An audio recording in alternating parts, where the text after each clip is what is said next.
इयत्ता 10वीच्या विद्यार्थ्यांनो, आज आपण पाहणार आहोत औक्षण ही कविता. या कवितेचे कवयित्री इंदिरा संत आहेत. सुप्रसिद्ध कवयित्री, कथाकार, ललित लेखिका. विशुद्ध भाव कविता लिहिणारी कवयित्री म्हणून तत्कालीन समीक्षकांनी इंदिराबाईंच्या कवितेला मुक्तदाद दिली. प्रीती, विरह, एकाकीपणाचे दुःख आणि भावनांचा कल्लोळ निसर्ग प्रतिमांतून भावोत्कटेने आणि नेमक्या शब्दामधून अभिव्यक्त करण्याची शैली हे त्यांच्या काव्याचे वैशिष्ट्य होय.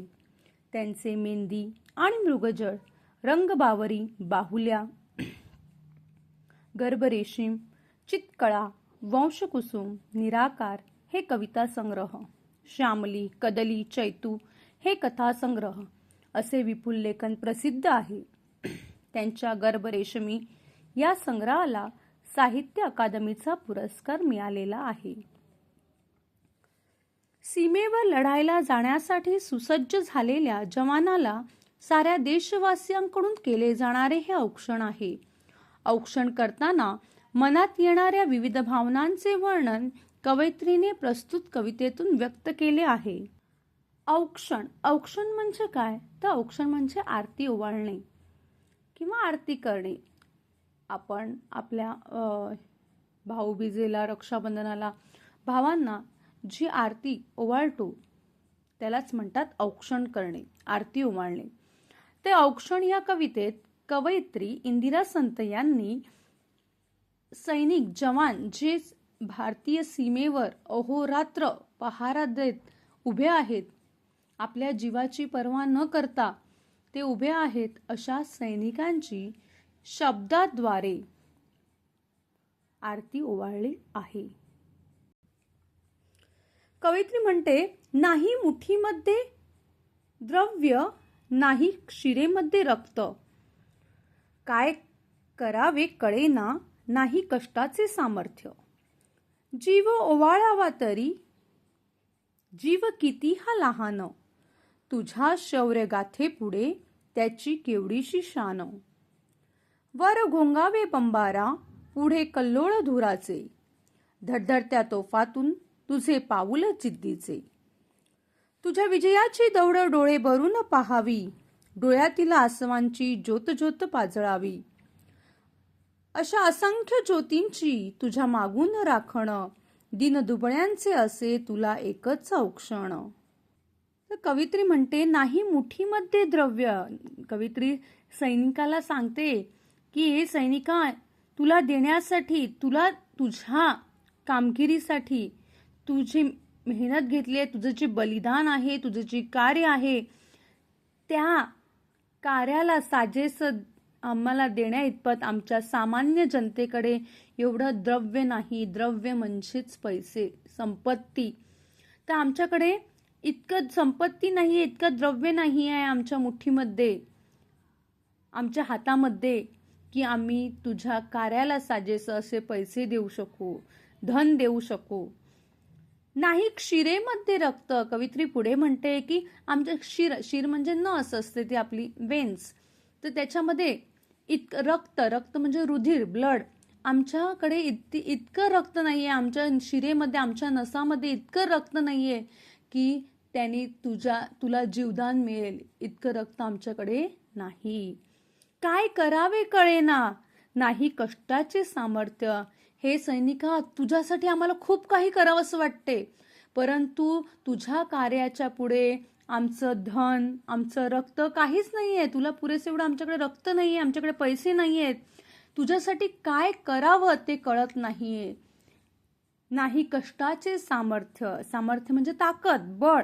आणि तुझ्यासाठी कष्ट म्हणजे हार्डवर्क, मेहनत. तुझ्यासाठी मेहनत करण्याची ताकद, बळ पण आमच्याकडे नाही आहे. कारण तुझं जे साहस आहे, शौर्य आहे, बलिदान आहे, ते सर्वांपेक्षा मोठं आहे आणि त्याची पूर्तता आम्ही पैशाने करू शकत नाही, आमच्या रक्ताने करू शकत नाही आणि आमच्या कष्टाने देखील आम्ही करू शकत नाही.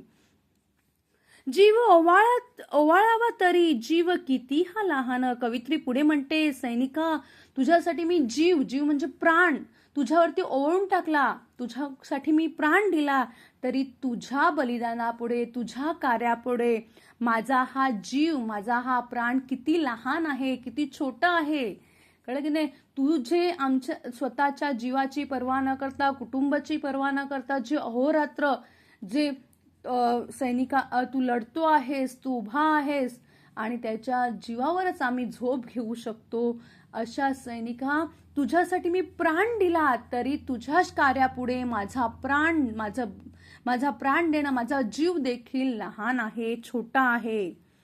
तुझ्या शौर्य गाथेपुढे त्याची केवढीशी शान. शान म्हणजे रुबाब, ऐट. तुझी जी शौर्य गाथा म्हणजे तुझा जी पराक्रम आहे, तुझी जी पराक्रमाच्या कथा आहे, तुझ्या पराक्रमापुढे माझ्या प्राणाची जी रुबाब आहे, शान आहे, ती काहीच नाही. केवढीशी म्हणजे काहीच नाही, शून्य असं माझा रुबाब आहे. वर घोंगावे बंबारा, पुढे कल्लोळ धुराचे, धडधडत्या तोफातून तुझे पाऊल जिद्दीचे. हे सैनिका, तुझं जे कार्य आहे, तुझी जी तुझी जी लढाई आहे, जेव्हा मी पाहतो तेव्हा बघतो की वर घोंगावे बंबारा. बंबारा म्हणजे घोंगावे म्हणजे सुरू असणे, आवाज होतो. आणि कसला बंबारा म्हणजे जी बॉम्ब फेकले जातात, बंदुकीच्या गोळ्या झाडल्या जातात. तुम्ही लढाई पाहिली असेल तेव्हा आपण पाहतो की किती सारे अशा तोफेतून गोळ्या जोडल्या जातात, वरतून विमानातून बॉम्ब टाकले जातात. आणि तरीही त्या सैनिक त्याला घाबरतो का? नाही. तो पुढे चालत असतो आणि त्याच्या समोर इतकं धुराचे कल्लोळ म्हणजे लोळ, धुराचा जो लोट असतो, लोळ असतात. कल्लोळ म्हणजे लोळ. ते जेव्हा बंबारी होते आकाशातून, समोरून बंदुकीतून जो गोळ्या झाडल्या जातात, आणि तेव्हा जो त्या सैनिकापुढे लढत तो पुढे जात असतो आणि त्याच्या समोर धूर जमा होतो, धुरांचे लोळ जमा होतात. जसं आपल्या समोर फॉग जमा होतो थंडीमध्ये, तशा प्रकारे त्याच्यासमोर धूर म्हणजे धुवा जो आहे, धुराचे लोळ त्याच्या समोर होतात. संपूर्ण असं आकाश आहे, संपूर्ण असं लढाईचं तुम्ही मैदान पाहिलं असेल की त्या बॉम्ब टाकल्यामुळे किंवा गोळ्या झाडल्यामुळे असे खूप सारं धूर निर्माण होतं आणि त्या धुरातून समोरचं काहीच दिसत नाही. आणि त्याच वेळी कवित्री म्हणते, पुढे कल्लोळ धुराचे, धडधडत्या तोफातून तुझे पाऊल जिद्दीचे. आणि तिथे तोफा डागल्या जात असतात, तिथे बंदुकीतून गोळ्या झाडल्या जात असतात, वरून बंबारी होत असते, बॉम्ब फेकले जात असतात. आणि तरी देखील सैनिक हिमतीने तो माघार घेतो का? तो घाबरतो का? नाही. तो जिद्दीने, हिमतीने पुढे चालत असतो. त्या धुराची त्याला पर्वा नसते, त्याला त्या बंदुकीच्या गोळ्यांची पर्वा नसते, त्याला जे आकाशातून पडणारे, जे विमानातून जे पडणारे बॉम्ब असतात त्याची पर्वा नसते. त्याला फक्त आपल्या देशासाठी तो काय करत असतो? जिद्दीने, हिमतीने पुढे जात असतो. तो माघार घेत नाही, तो घाबरत नाही. त्याचे पाऊल मतलब त्याचे कदम, पाय जे आहे त्याचे कसे असतात? जिद्दीने.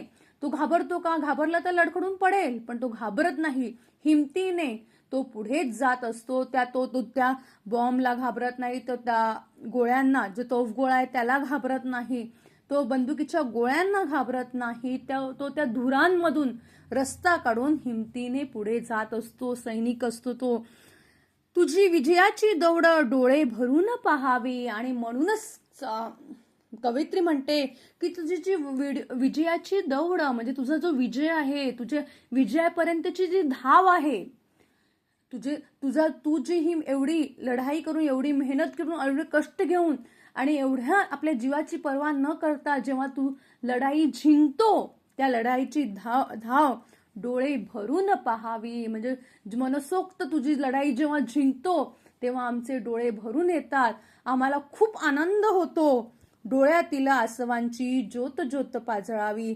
जणू काही आमच्या डोळ्यातील आसव म्हणजे अश्रू, आमच्या डोळ्यातील अश्रूंची जी ज्योत पाजळावी. म्हणजे दिवा असतो, दिवा मतलब दिया, जो ते दिव्यामध्ये वात असते ना, ते वात कशी शेवटपर्यंत तेल असेपर्यंत ती जळत राहते, स्वतः जळते आणि दुसऱ्यांना प्रकाश देते. तशाच प्रकारे आमच्या डोळ्यातील आसू पण, डोळे म्हणजे दिवा असतो आणि आसू म्हणजे अश्रू जे असतात ते जणू काही दिव्याची वात आहेत.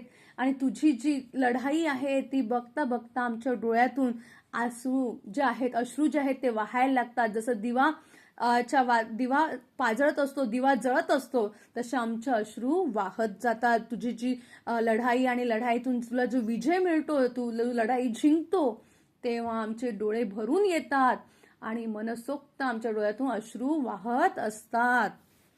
अशा असंख्य ज्योतीची तुझ्या मागून राखणं हे सैनिका. आम्ही तुला काहीच देऊ शकत नाही, आम्ही तुला द्रव्य देऊ शकत नाही, आम्ही तुला रक्त देऊ शकत नाही, पुरेसं रक्त देऊ शकत नाही. तुझ्यासाठी आम्हाला खूप काही, सामान्य जनता आम्ही जे आहे, सामान्य जनता आहे, तुझ्यासाठी आम्हाला खूप काही करावं असं वाटतं.